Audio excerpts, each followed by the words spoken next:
Okay, picking up with part 2 of the descriptive essay, kind of how to here.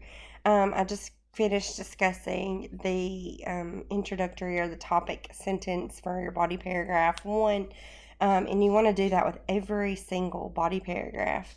And then I'm going to launch into my description, my vivid description. I'm going to make sure that I'm using vivid verbs as much as possible, and those really descriptive details. So I'm talking about the cookbook, so I can start with my description. It was created in 1982, the year I was born. As a child, I would make the 200-yard trek almost nightly to the back porch door to see what was on at my grandparents' house for dinner.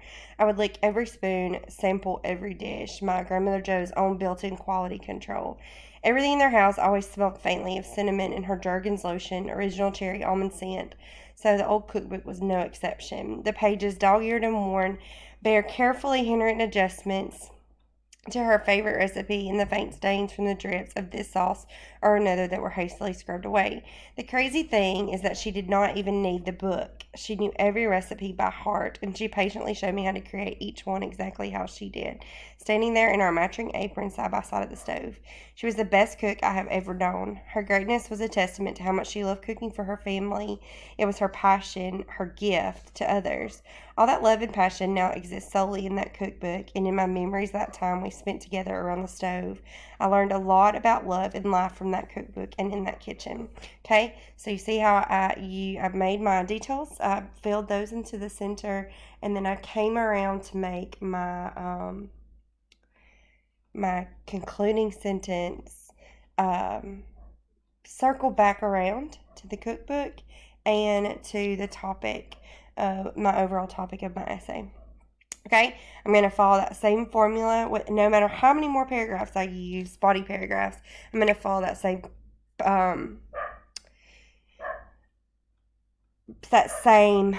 formula. So I'm going to do my body paragraph, topic, sentence.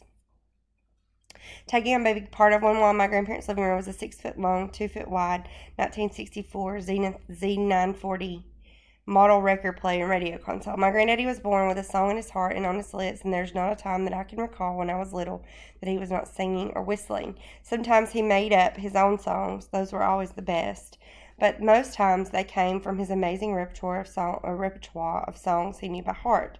That console was always on when I was a kid, record spinning or radio blaring with my favorite DJ at the helm. His eclectic taste ranged from Dean Martin to solid country gold singers like Charlie Pride and Hank Williams to gospel hymns sung by Elvis and more. It was our favorite spot in the house, and I always felt so grown and important when he let me choose a record, a task I undertook with the greatest care. I would run my fingers through the stack until I settled on a winner, then would carefully remove the record from its sleeve, place it on the turntable, and lower the needle like a surgeon making a first cut. The room would come to life with sound, and we would find our legs tapping and vocal cords searching for the pitch and tune. I learned a lot about music and more about life, dancing and singing around that console with my hands held tight in his. Okay, so back to the console, back to the overall topic of my paper and my concluding sentence. And then if you continue on, if you do another object, you're going to do the same formula with another body paragraph. There's no limit there on objects, obviously. Just for economy's sake, you want to make sure that you don't just really overkill. It's hard to do because sometimes when you're writing about something that's really personal to you, you tend to get more long-winded. But just keep that in mind that sometimes it's better to go with less objects with more powerful punch than to do so many objects and so many pages. You can pour more of yourself into a smaller number. Okay, so when you're ready to conclude your essay, you're going to pull it all together with a concluding paragraph that reiterates the purpose of your essay, what you're writing about. It's going to reiterate the 3 or 2 or however many objects that you're using. You're going to re-list those in a new or refreshing way. And then you're going to tie everything together and provide closure to your reader. And remember that you're still wanting to pull that thread, that meaning, all the way through to the end. So we talked about in mastering the essay elements and so on, the 7 common moves, kind of leaving your reader with some kind of gimmick. It can be like a startling revelation, or it can be a little anecdote. It can be a statement that's designed to evoke emotions. And so that's exactly what I feel like I did here in my conclusion. And I am not a perfect writer. Being a writer is a process. I saw multiple errors as I was going through this, just as I was reading it. So writing is a process. It's just about knowing the tips and tricks to write solidly and use those 7 common moves to your advantage. My sweet grandmother Jo now spends most of her days in her own quiet little world. Dementia has been at work in her brain for many years, leaving her a tiny shell of the great woman she once was. Long gone are the days that I joined her at the stove, flipping through the pages of that cookbook to settle on a tried and true recipe to prepare together. The cookbook now belongs to me, sitting in its special place on my kitchen shelf, brought out every now and then when I teach my little bubby how to make those recipes Jo taught me to cook. Okay, so there's that connection. I'm back to the cookbook, back to my grandmother, bringing it all together. Okay, the Zenith console sits in my living room, and the giant box of records right beside it. When my grandfather started getting sick and we needed to make some room at their house to transition into better home care for them, he told me that he wanted me to take it home to my house. What a precious gift that was. When I press that button to bring it to life, my larger-than-life granddaddy comes back to life too. And if I try hard enough, I can hear him singing along and dancing his funny two-step across my living room floor. I will cherish these 2 objects and all the memories they hold of my 2 favorite people for the rest of my life, okay? So I'm bringing everything back around, and I am closing it together and providing closure. I'm leaving my reader with all that emotion. I've left it all on the page, okay? So, and don't be afraid to evoke emotions, whether you want people to laugh or whether you want them to feel sadness or some kind of longing, or whatever kind of emotion it is that you're trying to get across. A good writer is able to do that without forcing the reader by saying, it's so sad that this or that. You're not telling them how to feel. You're showing them how to feel. Okay? So that's it. That's your first essay, kind of a breakdown piece by piece. I really hope that this kind of helps you in your own plotting and drafting, get everything together. One thing that I do want to point out is that you'll notice that I did not use any contractions. Okay? You want to stay away from them. Okay?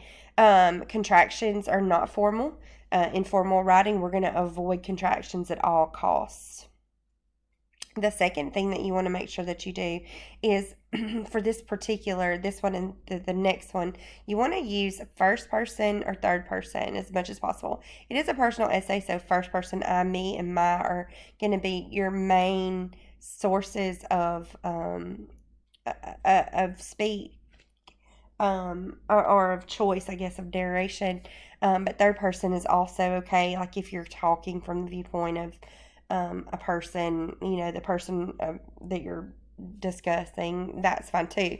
But you want to stay away from you, okay? You, yours, that kind of, you all. No, I'm kidding. You want to stay away from you as much as possible. So if you need to know, my train of thought keeps leaving me. If you need to use you can always substitute it with the word one, okay?